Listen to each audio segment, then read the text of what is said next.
یعنی وہ ہمارے ہاں رواج بن گیا، نقیب صاحب آتے ہیں نا جب وہ سٹیج پہ، تو وہ پھر بیچارہ 2 دفعہ بھاگ کے ادھر جاتا ہے، 3 دفعہ ادھر جاتا ہے، پھر وہ کہتا ہے تیار ہو جاؤ میں جملہ دینے لگا ہوں۔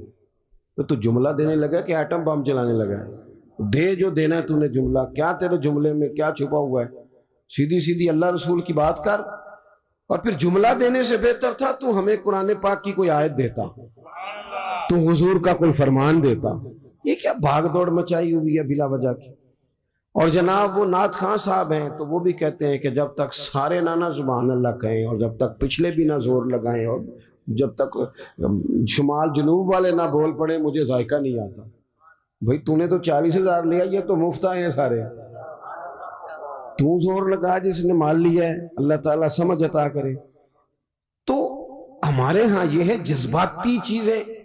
کاش ہمارا مزاج ہوتا کہ ہم ہر آنے والے سے کہتے ایک باب حضور کی سیرت کا بیان کرو، کوئی ایک پہلو پر ہمیں بتاؤ پورے میلاد شریف کے مہینے میں کہ ہمارے محبوب کا طریقہ کیا ہے۔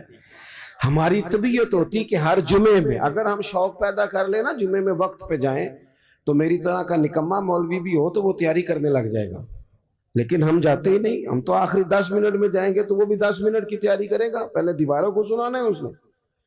جب تک ہم حضور کی مکمل سیرت کو نہیں پڑھتے، سیرت عالیہ کا پورا مطالعہ نہیں کرتے، جئیں گے تو صحیح پر جینے میں مزہ نہیں آئے گا۔ جن لوگوں نے مکمل پڑھ لیا تھا نا، محبوب کو دیکھ لیا تھا، سمجھ لی تھی چیزیں، اپنی فہم میں اتار لی تھی، ان کو پھر لطف آیا، جینے کا بھی مزہ آیا اور دنیا سے جانے کا بھی مزہ آیا۔ وہ لوگ جب دنیا سے جاتے تھے نا، صحابہ اور اہل بیت، تو وہ رو رو کے نہیں جاتے تھے، ان کے مزاجوں میں، لفظوں میں، جملوں میں کوئی مایوسی نہیں نظر آتی تھی۔ وہ یہ نہیں کہتے تھے میرے بچوں کا خیال کرنا، وہ یہ نہیں کہتے تھے او ہو فلانے کی چیز کا دھیان رکھنا، ان کو یہ نہیں کہنا پڑتا تھا فلانی جگہ بڑی مشکل ہے وہ حل کر دینا، بلکہ وہ تو بچے چھوٹے چھوٹے ہیں، گھروں میں بیٹھے ہیں، بیویاں بیوہ ہو رہی ہیں، لیکن وہ جب میدانوں میں تیر کھاتے تھے تو کہتے تھے رب کعبہ کی قسم آج تو اللہ نے کامیابی عطا کر دی ہے۔ وہ تو کہتے تھے کامیاب ہو کے جا رہے ہیں، کامیاب۔ حضور کی سیرت مبارکہ پر غور کیا جائے، اپنی زندگی کو سنت اور شریعت کے سانچے میں ڈھالا جائے۔ اور سنت اور شریعت ظاہری اولیاء کا نام نہیں، فقط اولیاء بنا لینا دین نہیں، فقط۔ آپ کی توجہ ہے میری بات پر؟ اور بعض لوگ میری طرح پگڑی داڑھی والے ہو جاتے ہیں تو وہ سمجھتے ہیں میں نے کل دین اختیار کر لیا ہے۔ اس سے بھی ہمیں بچنا ہے۔ نبی پاک علیہ السلام کا جو سب سے پہلا تعارف ہے نا، وہ تو صادق اور امین ہونے کا ہے۔ تو دیکھا تو یہ جائے گا تو سچ کتنا بولتا ہے۔ تیری سنت اور شریعت اور حضور کے دین پر چلنے کا آغاز تو یہاں سے ہوگا کہ تو دیانتدار کتنا ہے۔ تیرے ساتھ اگر کوئی مالی لین دین کرتا ہے تو تیرے اندر صفائی کتنی ہے۔ بات یہاں سے، میرے پیر بھائی آئے ہوئے تھے تھوڑے دن پہلے کافی سارے، تو میں ان کو کہہ رہا تھا کہ یاد رکھنا، اگر تمہارا لوگوں سے لین دین ٹھیک ہوگا نا، بیوی کو ڈانٹو گے نہیں، گالی نہیں دو گے، تو خود بخود سمجھ آ جائے گی کہ پیر صاحب تربیت ٹھیک کر رہے ہیں۔ اور اگر میری کرامت ہی سناؤ گے نا گھر جا کے، اور کوئی پابندی نہیں، کوئی اخلاق کا پتہ نہیں، تو پھر وہ صاف صاف کہے گی اے دسے تینوں تیرے پیرا نے یہ سبق دیتے ہیں استاد جی۔ پھر نری کرامتیں سنانے سے تھوڑے کوئی مطمئن ہوتا ہے۔ عزیز، صرف ظاہری حلیہ نہیں، سب سے زیادہ ضروری ہے زبان کی سچائی، مال میں صداقت، صفائی۔ آپ لین دین کے پورے، ہمارے ہاں لوگ کہتے ہیں فلانے چودھری صاحب نے بیٹی کو حصہ نہیں دیا، تو میں کہتا ہوں جس کی 5 مربع زمین ہے اس کی بیٹی کا بھی حصہ بنتا ہے، اور جس کا 5 مرلے کا گھر ہے نا، پوچھ لینا مفتی صاحب سے، حصہ تو اس کا بھی بنتا تھا، تو اس نے کیوں نہیں دیا؟ صرف یہ آپ نے بڑے آدمی پر ہی الزام دینا تھا، گفتگو ہی کرنی تھی۔ جب تک آپ اپنے معاملات میں پوری صفائی نہیں رکھتے، جب تک آپ دیانت کا مظاہرہ نہیں کرتے۔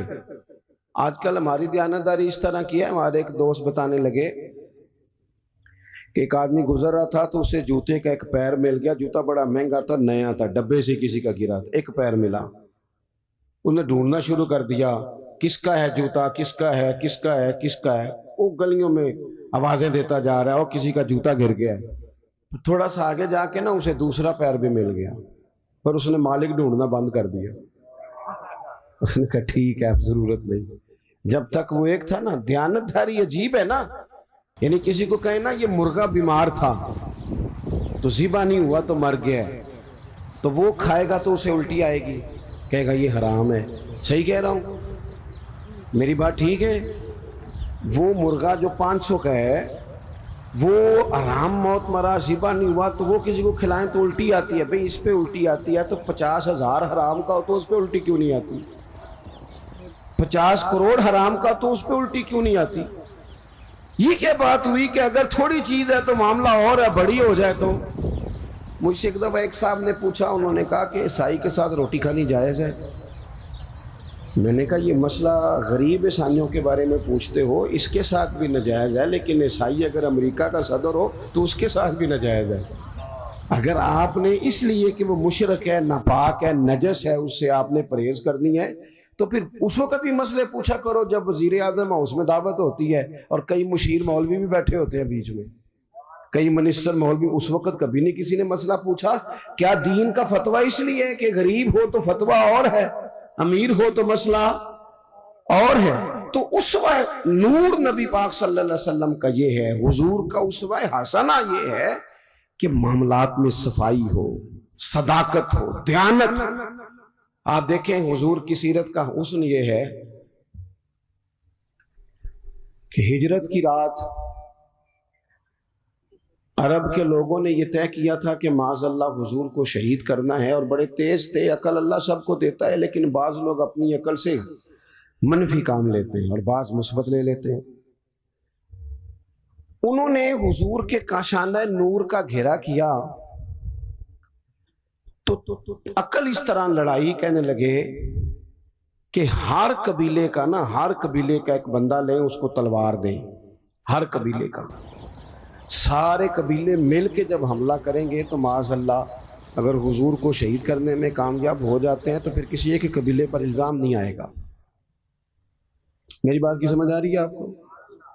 اور اگر بنو ہاشم بدلہ بھی لینا چاہیں گے تو پھر وہ ایک قبیلے سے ٹکر لیں گے، دو سے لیں گے، سب سے کیسے لیں گے؟